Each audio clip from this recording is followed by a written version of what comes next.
morning, good afternoon, good evening. There are those among us who are in the habit of denying historic facts. They must be confronted and dumbfounded for the simple reason that those who do not learn from the past are doomed to repeat the same mistakes over and over again.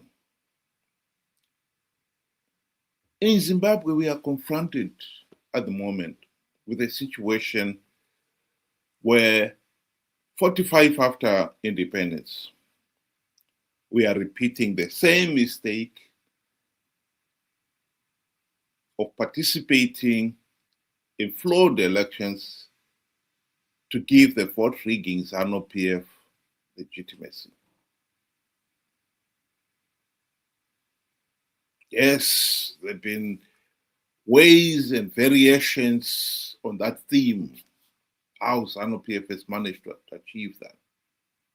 But the bottom line still remains that we, the people, have participated in flawed elections to give Zanu PF legitimacy and thus perpetuate the dictatorship and our own suffering.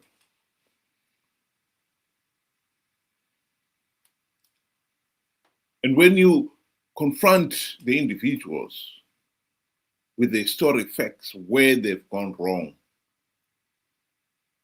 they deny it. Here is a video clip of a journalist taking somebody to task on that issue, denying historic facts. And said, I think that we did a great job ending slavery, which we did. But I don't know if this is just because it helps you become a bestseller, but you add this line, the tyranny of imaginary guilt. You're a Christian theologian, and you're saying we shouldn't feel guilty at all about 3 million Africans being taken out of their homes and moved to across the Atlantic? The guilt is imaginary? Why can't we have guilt and also believe everything you just said? First of all, we can only feel guilt for something we did. We did. We did take 3 million people out of Africa. You and I didn't. No, you and I didn't. I can lament what some of our ancestors did. I can't feel guilty for it. So that means you take... Hold on. So you're telling me with a straight face, you don't take pride in Britain, in us defeating the Nazis in World War II? You've never taken pride in that?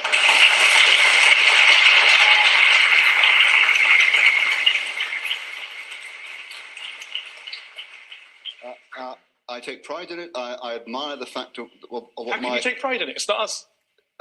Well, no, of course, I can't claim the credit for having done that because I didn't. My parents did. I didn't. We as British people take pride only indirectly.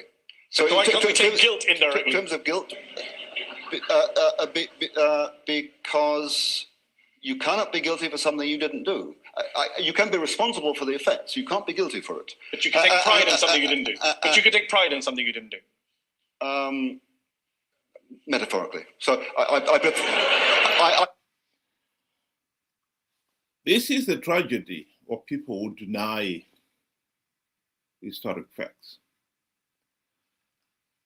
The individual here is denying the historic facts of 3 million Africans taken slavery from Africa across the Atlantic.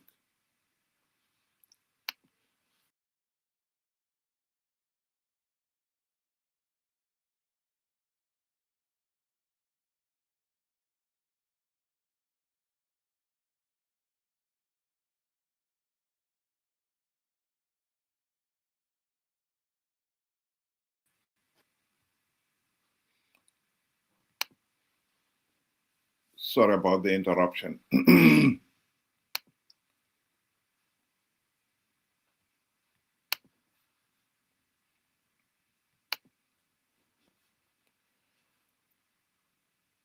What I'm concerned about is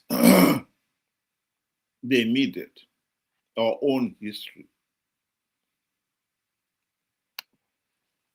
In 2023,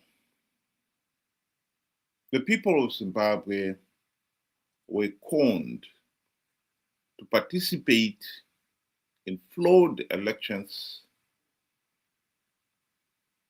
because they believed Chamisa when he told them that he had plugged all the vote rigging loopholes. Hashtag God is in it. He even evoked the name of God. People believed it. And they participated in those flawed elections in their millions. And the day after the voting is done, all respectable election observers condemned those elections as flawed. Even Chamisa himself admitted that Zanu PF had rigged those elections. What is surprising is that there are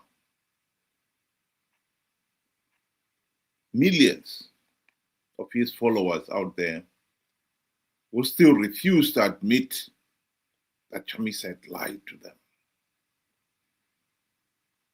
This doesn't make any sense.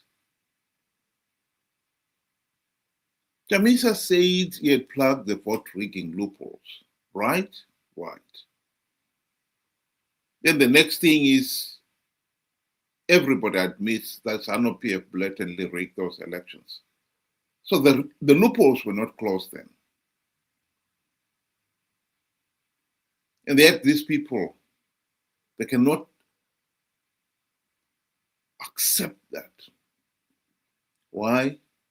Because they've got this deep-rooted personality cult mentality. They've elevated Chamisa onto a pedestal. He's become a demigod. He cannot do it. He can do no wrong. And certainly he cannot be a liar. And so they've got to reject the historic facts because they cannot grasp the reality that he lied to them. I think this is the kind of thinking that we cannot and we must not tolerate. In this case here, it is ill-advised. For the simple reason that by refusing to accept that Chamisa lied to them and conned them, they are leaving themselves exposed to be conned yet again come 2028. Chamisa is already saying, I'm fired up. Hashtag God is in it. Ready to convince people to participate in another flawed 2028 election, which he will once again turn around and tell them that it was rigged. But then it will be too late.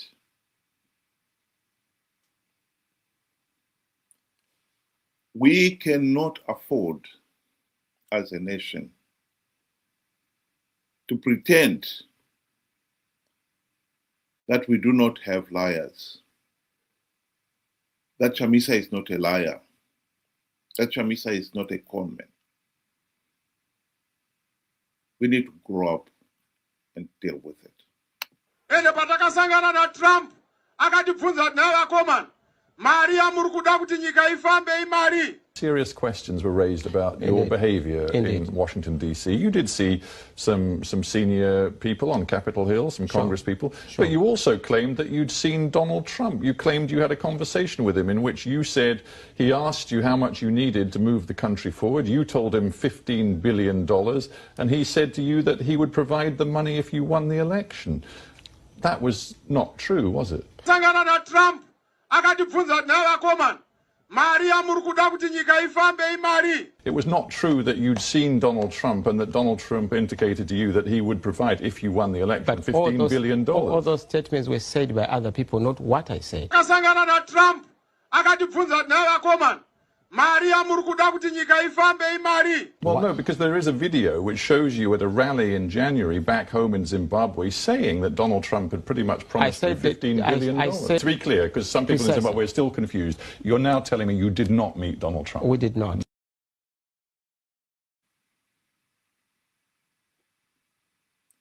I repeat, Chamisa is a liar. Chamisa is a conman. 2023 was not the first time that he lied to the people of Zimbabwe and conned them to participate in flawed elections. He did the same thing in 2018. He told the nation that MDC alliance has stringent measures to stop Zanu PF rigging the elections. That was a lie. People believed the idiotic lie.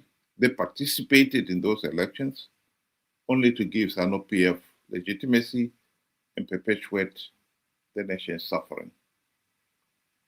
He repeated that in 2023. To let him repeat the same mistake in 2028 will be unforgivable.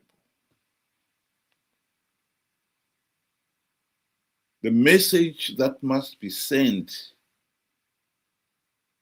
to people out there is that Chamisa is a liar and a conman. That message must be hammered home because a nation cannot afford to be conned into participating 2028 to give Zanu PF legitimacy and perpetuate the dictatorship and the people's suffering.